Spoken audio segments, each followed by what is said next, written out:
Alors mes bien chères filles, mes bien chères sœurs, chers amis, bienvenue à Yellowstone, parc de 9000 m², créé à la fin du 19e siècle, c'est le plus vieux parc national des États-Unis évidemment, probablement le plus connu aussi.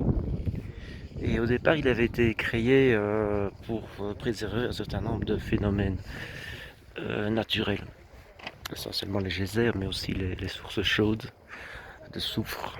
Et c'est tout ce que nous allons voir aujourd'hui en fait.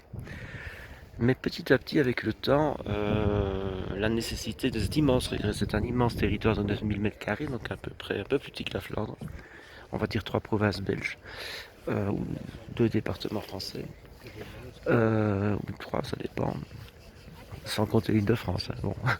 Mais, donc, qu'est-ce qu'on raconte? On raconte. Qu'est-ce que j'ai ici? C'est curieux ça. Oui, il est là. Alors, nous sommes donc un parc de 9000 km². Et donc petit à petit, la nécessité s'est avérée de protéger. Il y a quelque chose d'anormal, c'est quoi ça? Bon, de protéger non seulement les phénomènes naturels, mais aussi et surtout finalement la flore et la faune.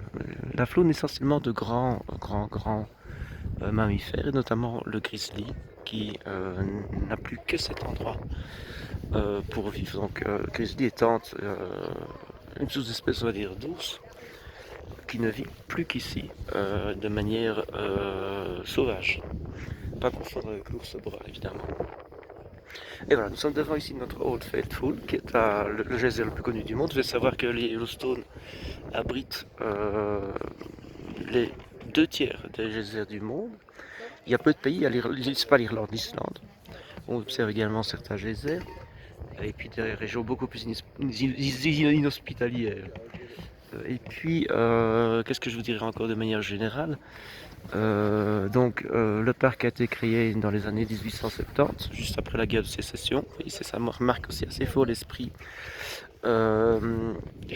Juste après, ou pendant les guerres franco-germaniques en Espagne, sous Bismarck, en Espagne, en Europe, sous Bismarck, je sais pas, j'ai l'Espagne en tête.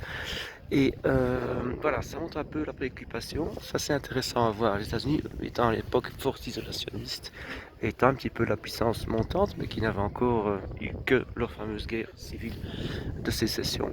Et nous sommes maintenant devant le Old Faithful, donc le vieux fidèle, qui est le geyser dont le plus connu du monde et qui, environ toutes les 75 minutes, donne une éruption. Euh, il y a ici sous terre, à 300 mètres, plus de 300 degrés de, de, de température, donc c'est vraiment très proche de nos pieds. Et voilà. Et donc toutes les 75 minutes environ, en général les rangers peuvent prévoir 10 minutes à l'avance l'heure exacte, pas la seconde près, mais à la minute près, l'éruption du dit volcan. Voilà.